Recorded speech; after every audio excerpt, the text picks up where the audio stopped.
Selamat pagi, Top 10 Update News pada pos hari ini kembali hadir untuk Anda bersama saya, Rosmiati.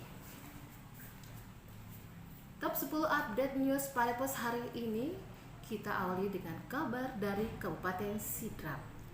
Kabupaten Sidendren Rapang berusia 677 tahun hari ini, Kamis 18 Februari 2021. Di hari jadinya, Sidrap semakin menunjukkan jati dirinya sebagai daerah yang makin maju. Pembangunan infrastruktur di segala sektor pun bergerak cepat dan bertumbuh pesat untuk mensejahterakan masyarakatnya. Angka kemiskinan pun dari tahun ke tahun berhasil diturunkan, dan yang membuat daerah penghasil beras terbesar di Sulawesi Selatan ini semakin bersinar. Capaian itu pun tidak terlepas dari kerja-kerja pemerintahan Bupati Sidrap, Dolah Mando, bersama wakilnya Mahmud Yusuf yang sudah memasuki tahun ketiga ini. Sejumlah prestasi pun telah ditorehkan, baik dalam tata kelola pemerintahan maupun kemajuan perekonomian masyarakat Sidrap. Pembangunan infrastruktur di semua sektor terus dilakukan. Kita beralih untuk kabar dari Kabupaten Nrekang. Proses pembangunan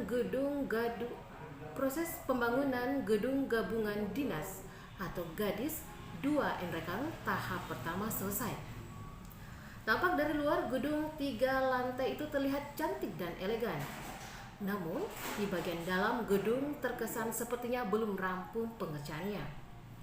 Padahal pengerjaan tahap pertama proyek itu telah menyerap anggaran sekitar 17 miliar rupiah yang bersumber dari anggaran pendapatan belanja daerah atau APBD 2020 lalu. Diketahui, gedung terbesar mulai dikerjakan pada 14 Mei 2020 hingga berakhir kontrak 30 Desember 2020. Kepala Dinas Pekerjaan Umum Nreka, Andi Sapada, mengatakan bahwa anggaran 17 miliar rupiah tersebut merupakan tahap pertama dalam pembangunan gedung GADIS 2 tersebut. Dari Kabupaten Baru, Bupati baru terpilih Suwardi Saleh memberi tanggapan bijak pasca gugatan dua rivalnya ditolak oleh Majelis Hakim Mahkamah Konstitusi MK di Jakarta Rabu 17 Februari 2021.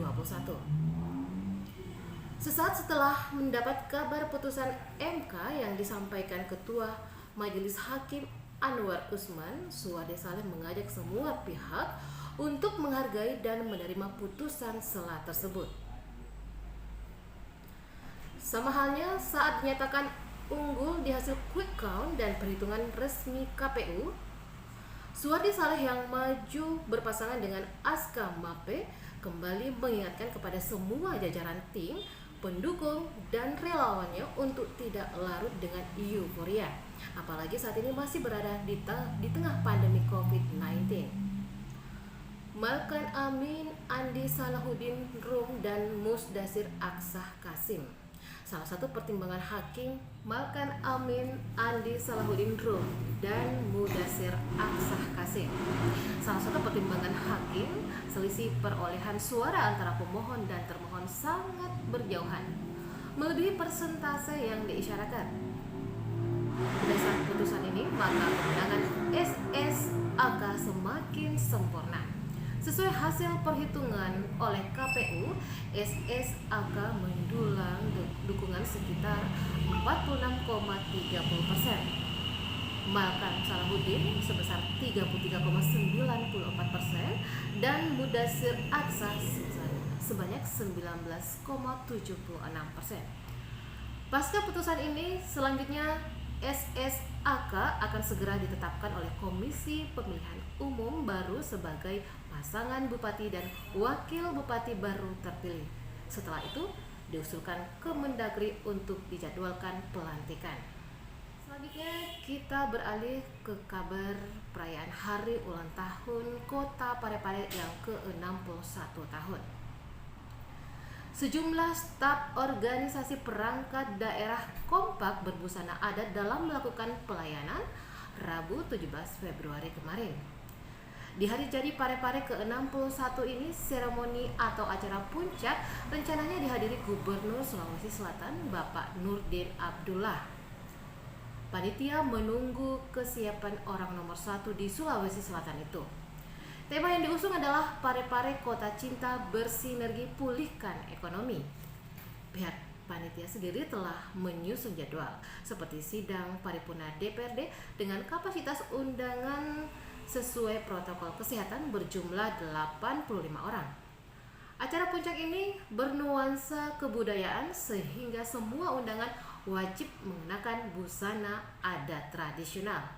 Bagi peserta yang lain disiapkan sarana Zoom meeting dengan kapasitas 500 partisipan. Masih dengan rangkaian hari ulang tahun Kota Parepare yang ke-61 tahun. Suasana berbeda terlihat pada pelayanan di Rumah Sakit Umum Daerah RSUD Andi Pakasau Parepare. Hal itu lantaran semua staf bagian pelayanan nampak kompak mengenakan pakaian adat tradisional Bugis.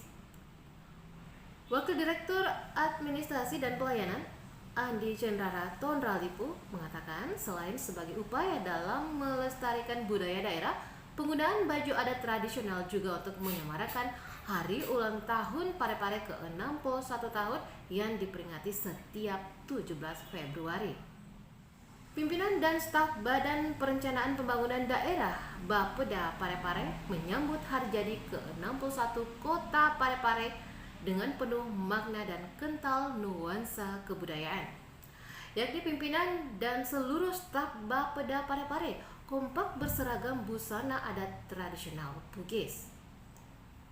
Hari jadi ke-61 Parepare jatuh pada 17 Februari 2021. Peringatan acara puncak rencananya dihadiri langsung oleh Gubernur Sulawesi Selatan Bapak Profesor Haji Muhammad Nurdin Abdullah. Kabar Kabupaten Nrekang. Bupati Nrekang Muslimin Bando serahkan surat keputusan atau SK untuk para tenaga ahli keagamaan TAK di ruang pola kantor Bupati Nrekang. Acara tersebut dirangkai dengan rapat evaluasi pelaksanaan tugas bagi tenaga ahli keagamaan tahun 2020.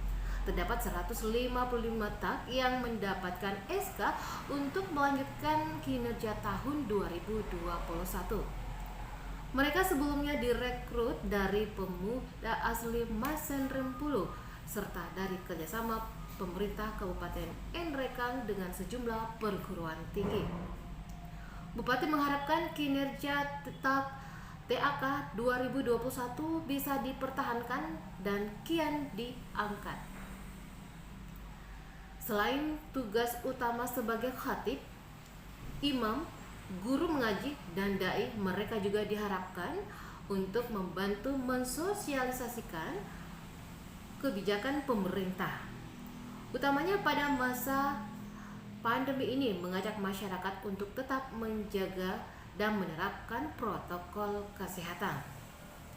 TAK juga diminta untuk menjadi pelopor Islam moderat dan toleran sebagaimana misi pemerintah, mengajak umat menghargai perbedaan serta mencegah potensi fanatisme dan radikalisme. Kesuksesan program TAK yang digagas itu diharapkan pula bisa terus berlanjut. Pemimpin periode selanjutnya diminta meneruskan program ini sebab dinilai cukup berhasil. Pemerintahan dua Amran, Haji Amran Mahmud Amran, sudah memasuki tahun ketiga. Berbagai macam program telah dilakukan pasangan ini untuk mewujudkan 25 janji kampanyenya. Namun, tidak sedikit juga yang menilai kinerja selama 2 tahun terakhir belum maksimal. Seperti yang dikatakan salah satu tokoh masyarakat Wajo, Andi Pajung. Menurut Andi Pajung, dua Amran mengalami kendala sehingga programnya tidak maksimal. Seperti program yang diusulkan tidak ditunjang oleh konsep baik dari perencanaan maupun pendanaan yang tepat. Selain itu, pada permasalahan COVID-19 yang tengah mewabah juga dinilai sosialisasi maupun penanganannya yang efektif belum maksimal dilakukan.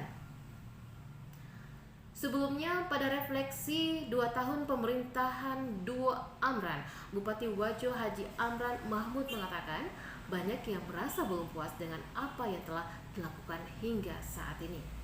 Kali ini kabar dari Kabupaten Baru.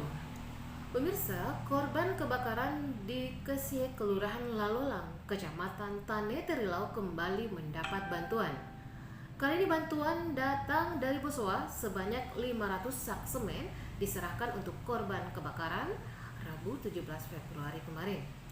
Marketing Semen Bosowa Ismail Iskandar mengatakan bantuan ini untuk meringankan beban para korban yang terkena bencana. Menurutnya, informasi kebakaran ini diterima melalui grup WhatsApp Forum Diskusi Kabupaten Baru FDKB. Sementara itu, sumbangan dari keluarga besar Smabar SMA Negeri 1 Baru bersumber dari bantuan para guru dan siswa yang digalang para pengurus OSIS sekolah ini. Jumlah bantuan tersebut untuk korban kebakaran di Kesie, di Kelurahan Lalolang dan Burance, Desa Telum Panua. Total sumbangan berjumlah sekitar 9 juta rupiah.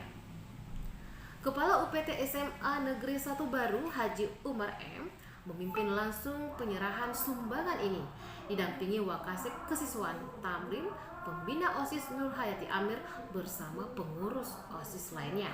Dan pemirsa, top 10 update news Parepos hari ini kita tutup dengan kabar dari Maros.